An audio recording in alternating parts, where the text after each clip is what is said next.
Hey guys, Geeky Rocket here, and dare I say it, this is finally my Nashorn group build entry video. Long overdue. It seems like a decade ago that Alex and Panzermeister 36 started on it. So yeah, this is my entry video to Alex's Nashorn group build. And I am so excited to finally get this video out to you guys. You probably think, oh yeah, this guy's been alluding to this video for months, and now, maybe he'll never put the video up or whatever. But no, finally got the time, and I am ready to enter the group build and have at it. So without further ado, again, I do apologize to Alex and Panzermeister 36 because I know they've got a huge head start on me, and it started. I think Alex started it back on November 11th, which would have been Remembrance Day or Veterans Day. So yeah, no, I'm definitely so excited to be a part of this and start into this project. And of course, as you can see, there's a ton of kits on the desk. So I've kind of been alluding to it in my previous videos or my conversations with Alex and Evan. But I do want to do something big for this group build because it's my first group build. I kind of want to, it's kind of like going big or go home. So I got five different kits, including the Nashorn that I will be incorporating into this. What is now going to be a huge project. It's going to be one of the big projects of 2015. I'm thinking, so, which is fine. I'm not going to rush through it. It's going to be well done. But with further ado, we'll start off with what Nashorn I am doing, or what kit I will be doing. And this is actually, it's different from both Panzermeister 36 and Alex's Nashorn. This is Dragon's Nashorn 3-in-1 Smart Kit. And I've already had a look inside. And I've got to say, this kit it blows my mind. This kit's full of goodies, full of extra goodies, tons of parts. I think there's over 700 parts. So this is going to be an intensive build, but from what I've seen, everything looks crisp and fantastically molded. So after I do this video, I'm definitely I'll post a kit review of this. I think you guys will definitely enjoy it. So yeah, it's a 3-in-1. The reason why it's a 3-in-1 is because, as you can see here, you're getting 3 variants, or 3 possible variants that you can build. So these two camo schemes, are of the initial variant. This is the initial modified, and the early variant. And I think Evan or Panzermeister 36 is doing the early variant, and I believe Alex is doing the early version. But don't quote me on that.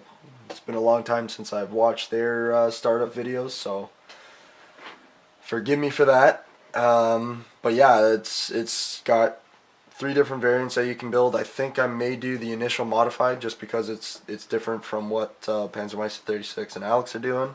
But again, we'll see as I run through the instructions. Maybe I'll like one version better than the other. So that is that, and here you can actually better see what the differences are between the 3 versions. Let's see if we can zoom properly. There we go. Or focus, sorry. So yeah, basically how the initial is different from the initial modified is basically where they store their spare road wheels.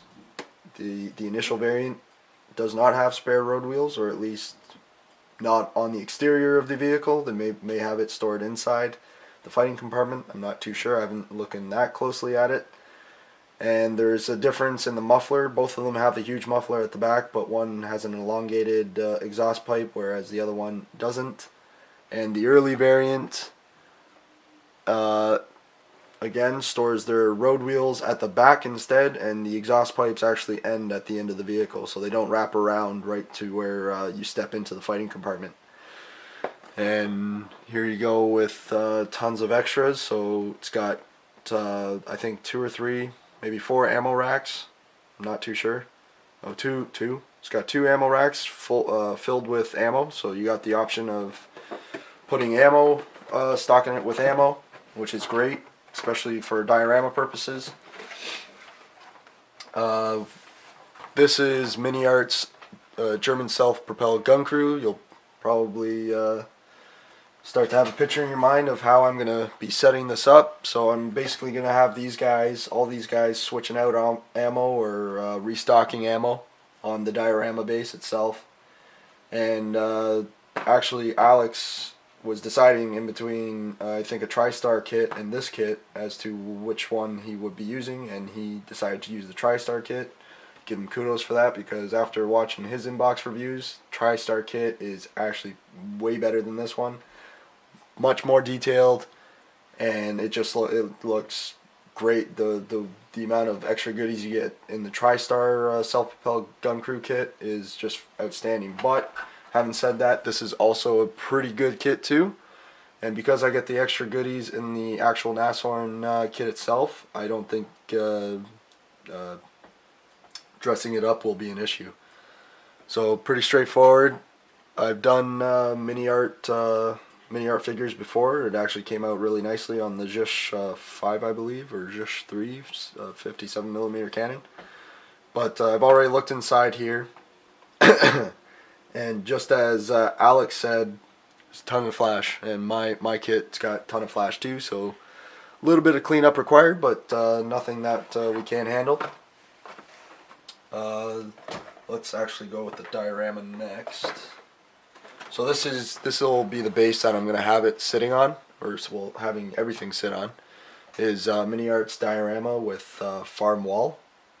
It's actually, you can get this kit in 2 halves. They actually sell, I think, right up until this little knocked out part of the wall, separately from the rest of it, from the door, so you can get both separate, or you can get this kit which has it all not glued together but already assembled together, which is fine.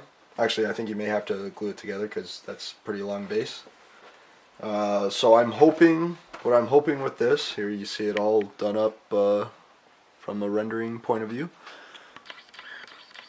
But what I'm hoping with this is that I can get all of this situated on that base without it looking awkward or weird or whatever. So I'm hoping I haven't taken precise measurements of the vehicle along with the Kubel wagon and the crew. I haven't taken precise measurements in regards to how I'm going to set it all up yet, but hopefully, I'm really hoping that they all fit and look nicely on that diorama. Otherwise, I will have to MacGyver my way out of it and kind of modify it, which shouldn't be an issue, but just be a little extra work. So in addition, with the Nashorn tank and crew, I've got German command staff, also by Dragon. I will probably end up only use two of the figures, 2 out of the 4 instead of all 4, but again, that'll be as per space required or left over. Just because there will be a lot going on this diorama, and I will definitely be using the tripod. So it comes with the tripod, and basically the composition I'm going to have is the Nashorn up at the front here with ammo on either side of this door, and then the crew loading up the ammo into the tank itself. I'll have these 2 guys, or two of the guys anyways. I'm not sure which ones I'll be using just yet, but I'll have them with their tripod binoculars looking out through that broken down wall, just looking out into the battlefield, kind of like a side story or side scenario going on. And here, I'll show you the back of this as well. Again, very, very well done. Dragon figure kits are always nicely done. Oops, sorry for the glare. So you get the map pad as well as the binocular tripod, which is a great addition to this figure set. A lot of diorama ideas that you can come up with it. So that'll be the crew set, and then last but not least, I got Tamiya's Cool Wagon Type 82 that I will also try to fit on near the back half of the diorama, near the big blue door. I'm gonna have that off to the side, and that's basically what the command staff is kind of driven up in to survey the battlefield or survey where their next objective will be. And depending on what camo scheme, I believe this kit comes with 2 or 3 camo schemes. It shows a tri camo scheme on this side of the box, which is very nice.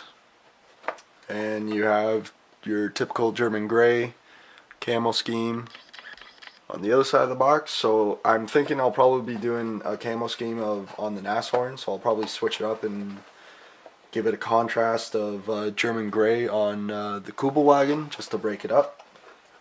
But I think the scene will be definitely Eastern Front, somewhere in Russia or the Ukraine perhaps. So in the kit, I believe the majority of the markings for the Nashorn are actually Eastern Front, so that works out great. Oh, and last but not least, actually I almost forgot about this. Just because I did have a look through of the Tamiya Type 82, I believe it's an older kit. Yeah, well, from 1997, so it's more than 15 years old now. And Tamiya kits do lack in detail, some of them at least. I'm not too sure about the new ones. I don't really have a lot of the new Tamiya kits, but the older ones do lack in detail, so I decided to go for the Edgeward Kubelwagen upgrade set, for photo etch upgrade set. I've never done like a kind of strip down the soft details on a vehicle and replace them with photo etch, so this will be something new for me. So I'm excited to get into that. Try to make a decent looking piece look that much better. I don't think it should be much of an issue. I looked online and the instructions are very straightforward, actually really well done. There's no question for what needs to be removed or what needs to be sanded down. Nothing like the typical Dragon instructions, which you always scratch in your head every step. So that's nice. And then for the Kubelwagen, I've gone for or bought the Verlinden Productions stowage set, which looks really nice on the box art. You get a lot of stuff, from rucksacks to Panzerfaust to MP40s and MG34s, magazines for each of those, and it looks like a few canteens and shovels, and a wrap for the spare tire on the front, which is pretty cool. Again, for political reasons, what's supposed to be there and what isn't there. Again, the swastika, but that'll have to be either stenciled out or hand brushed on if I do decide to incorporate that. So yeah, I mean, this there's a ton of kits that will be incorporated into this group build, so definitely going big for my first group build, and so excited to finally have at it. Because like I said, I think the rest of the guys have 2 or 3 months or 2 or 3 months ahead of me on this, which is fine. As I'm not trying to rush this or nothing, but I did say I would join, so I'm definitely gonna follow through with joining this group build. So yeah, that's it for now. Again, if you guys haven't heard about this group build, this is Alex's Nashorn group build. Please join whenever you can. I'm not sure as to if there's a firm end date, because I believe the first firm end date was beginning of the new year, which I'm definitely past, so But I don't think that'll be an issue. I think he will end up extending it, which is great because, as you guys know by now, I build so slow, and I take my time with everything, especially now that I've got the new job and won't have as much time to devote to this hobby. So yeah, I'm gonna start to have at it. I will, after this video, I'm gonna be doing a Nashorn kit review for you guys. So that'll probably be the first piece that I'll start on, and then I'll go start on the diorama and get all my spatial and measurement calculations down, and hopefully everything fits and doesn't look like I just threw everything onto it. So that'll be it for now. Again, guys, thanks for watching, and I shall be back shortly with that kit review. So cheers, guys. Thanks.